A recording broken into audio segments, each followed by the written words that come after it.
Hello and welcome to a brand new series for the Avatar mod in Crusader Kings 2. So, we are going to be doing quite a lot different in our Earth Kingdom series. First of all, we're going to be playing as a water tribe, which is really cool. And they have some different stuff that they can do with their bending, which like they have some healing stuff they can do, and it's kind of cool. However, we're also going to be playing in a different start date, and waterbending's kind of disappeared. So I think one of our goals in this series is going to bring it back, make it a more popular thing, make it, spread throughout the lands, try and really encourage that. Another thing that we want to do is, if we have a look down here at the Southern Water Tribes, we're going to be playing as this one over here on the right. It's really fractured, and I think we're going to kind of bring it together, we're going to make them all kind of united, and then we're going to push back against the Fire Nation, and basically we're going to attempt to... well, claim some more land for ourselves, perhaps, and, yeah, kind of turn the tide on the Fire Nation's aggression. So, let's read this little bit of lore, and then we'll get right into it. Azalon's inheritance. Ever since Sozin invaded the Earth Kingdom, immeasurable bloodshed and destruction has spread across the globe. Now, the newly ascended Fire Lord Azalon knows the war his father started has dragged out longer than anyone thought possible. The Earth Kingdom has grown stronger and more unified under the military command of the Council of Five, an elite cadre of their best commanders. Meanwhile, in the freezing Arctic seas, the Fire Nation has suffered a humiliating defeat by the Northern Water Tribes. As the dream of global hegemony fades, Fire Lord Azalon is determined to prepare his people for a struggle that may outlast even his lifetime. Onwards. Okay, so we, as I said before, are going to be playing as this little tribe down here, and there's a whole bunch different about playing a water tribe than playing an earth tribe. First things first, we are tribal. So, what can we do as a tribal? We can hold tribal fort and factory holdings without penalty, we can build them without penalty, we can use prestige to build tribal holdings, we can call tribal government vassals to arms instead of using liege levies. You do not get vassal tax from tribal government vassals. Tribal dynasties may grow decadent if their religion allows it, which ours does not.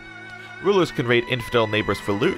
Very important there, because I believe that we could probably raid the Fire Nation and the Earth Kingdom up here for some loot, which might be cool. And can reform to feudal, Iqua, and merchant republic governments. So we may also want to reform in our time here. But we're also playing as Southern Spirituality Water, which is fairly straightforward as I understand it. It's temple holders can inherit titles, rulers can order adult unlanded courtiers to take the vows, priests can marry, women can hold temple holdings.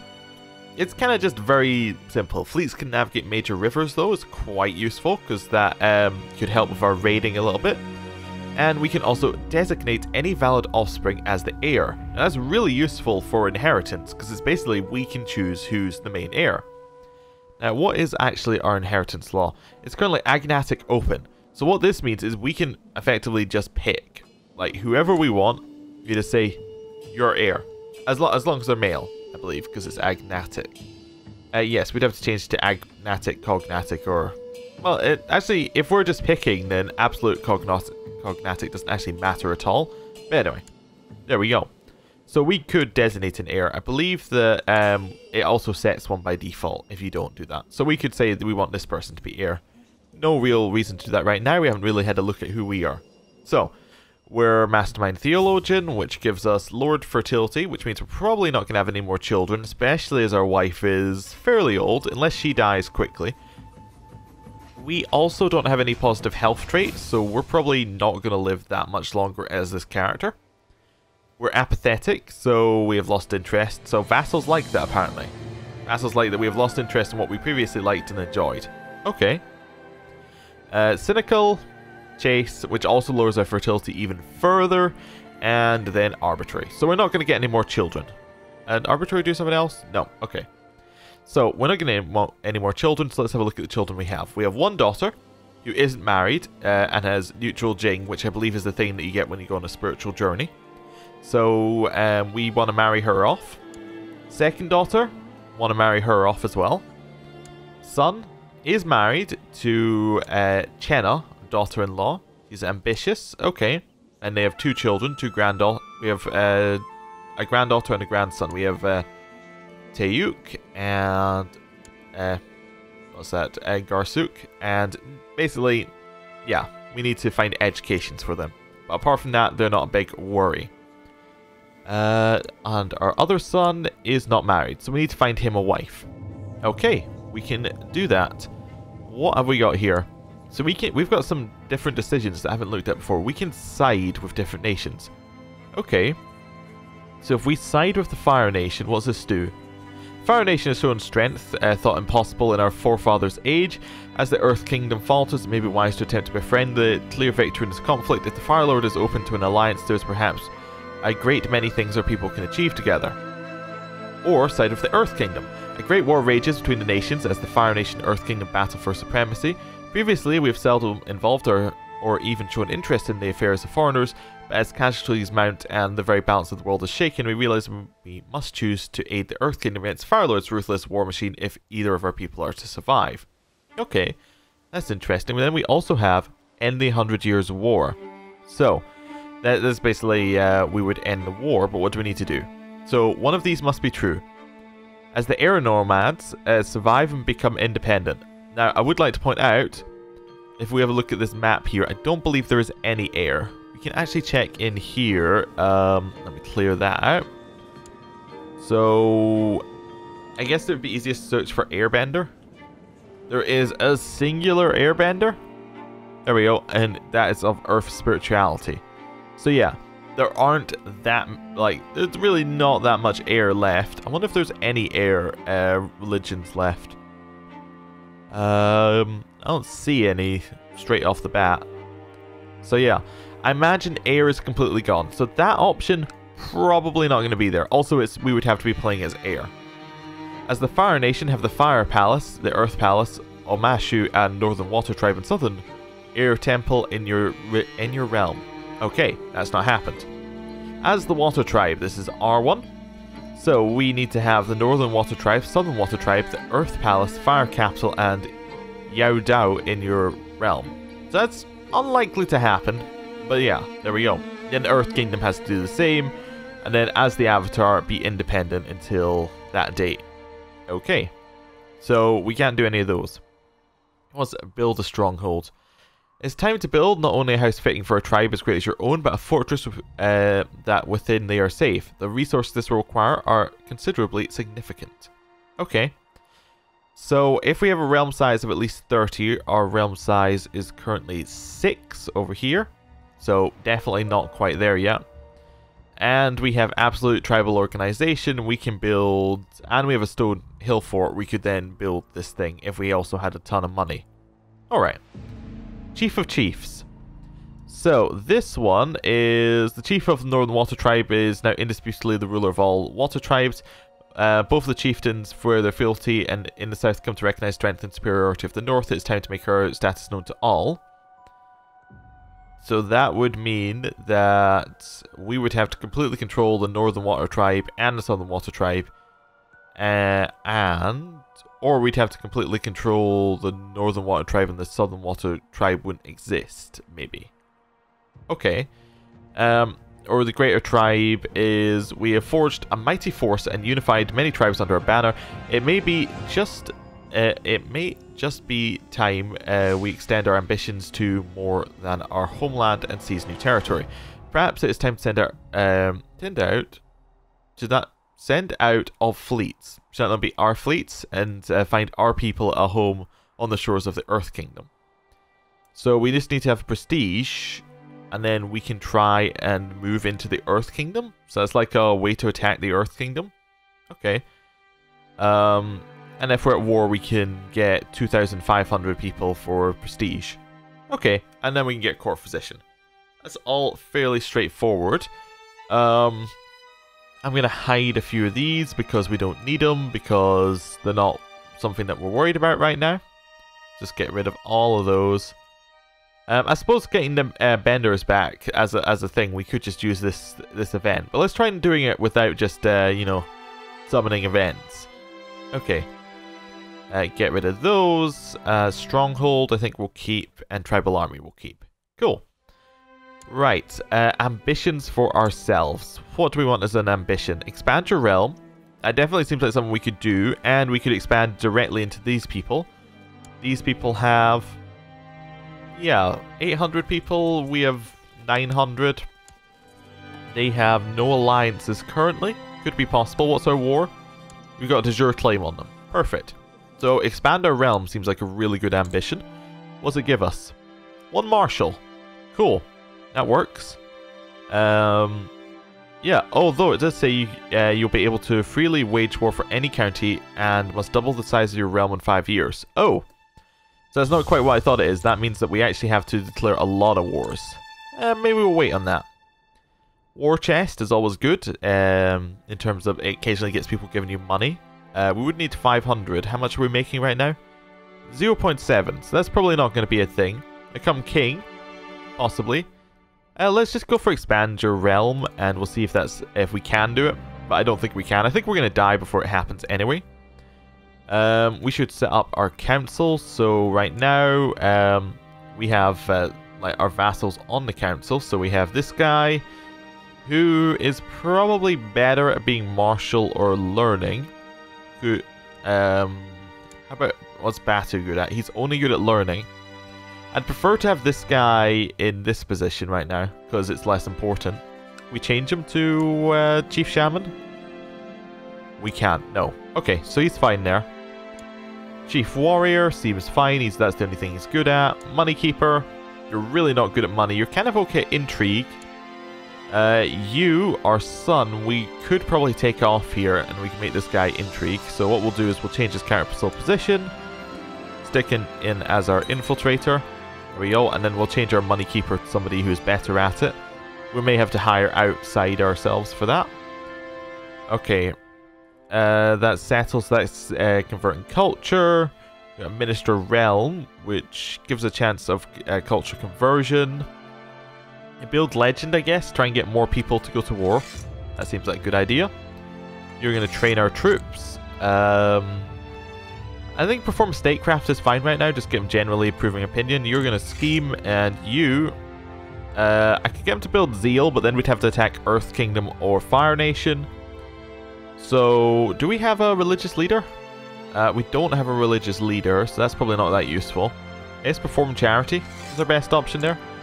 Just get him to lower revolt risk. Not that there is any, but there we go. A character focus for ourselves. Well, we're going to have to take one with health, because otherwise we're going to die quickly.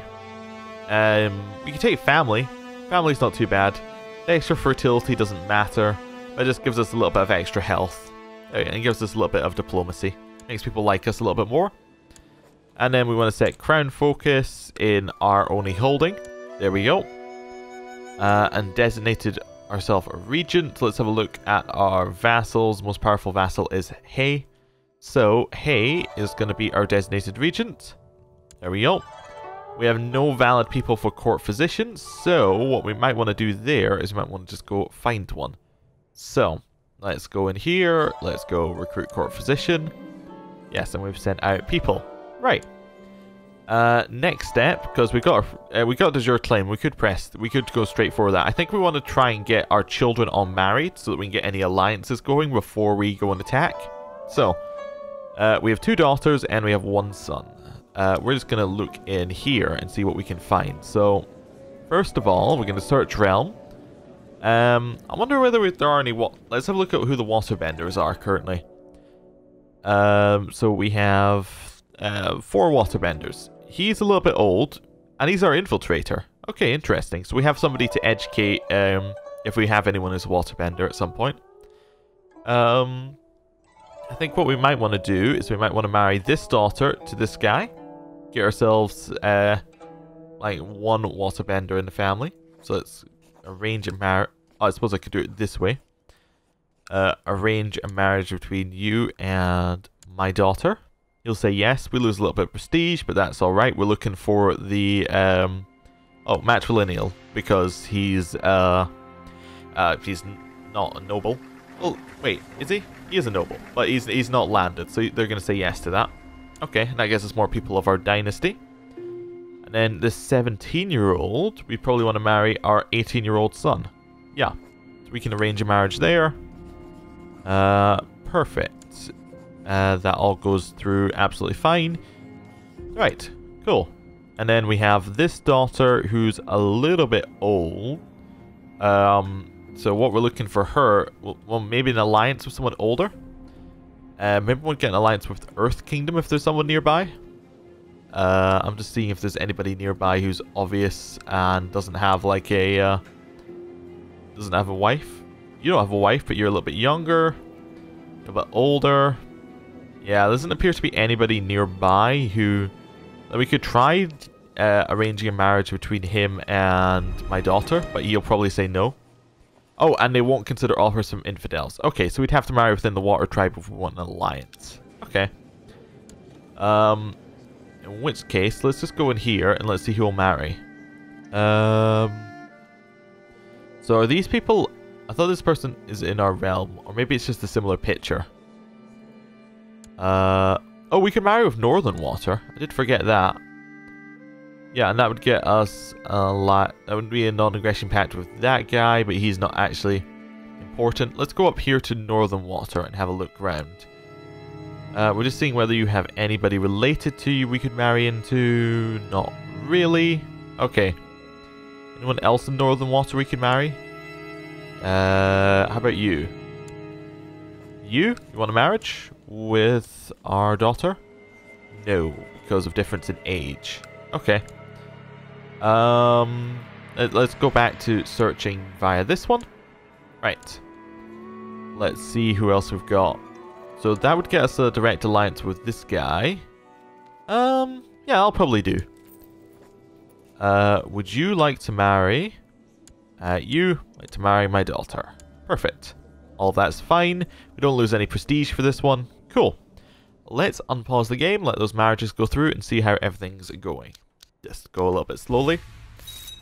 There we go. We have the first marriage, so we now have a son-in-law. Yes, what I should mention is that there are a few localization issues. By localization, I mean like you see some of these occasionally. That's just because the game was updated, but the mod has not yet been updated to match the game. As far as I can tell, there's no gameplay impacts of this. It's just a few random quirks, which is fine. They have got married. Fantastic. That is good. So we now have potential alliance with these people. They're going to say no because of political concerns. Oh well, we still have that marriage going. And then we now have a daughter-in-law who is also a pirate, which is interesting. I wonder how you get that trait. Anyway, that's that. Right. Lammy. What we might want to do... What's it specifically say for our thing here? I'm looking for the one about raiding. Can raid... Oh, that says raiding tribal. Can raid infidel neighbors for loot. Okay, so we can't... I was wondering whether we could raid this person, because what a potential strategy when you can raid is you go over, you siege down the land, and then you come back. But if we can't do that, I just want to attack them.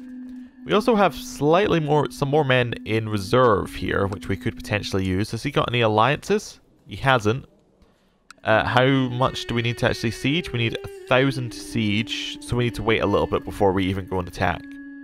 Although, if he uses his levy, yeah, if he raises his levy, we don't need 1,000 to siege, so...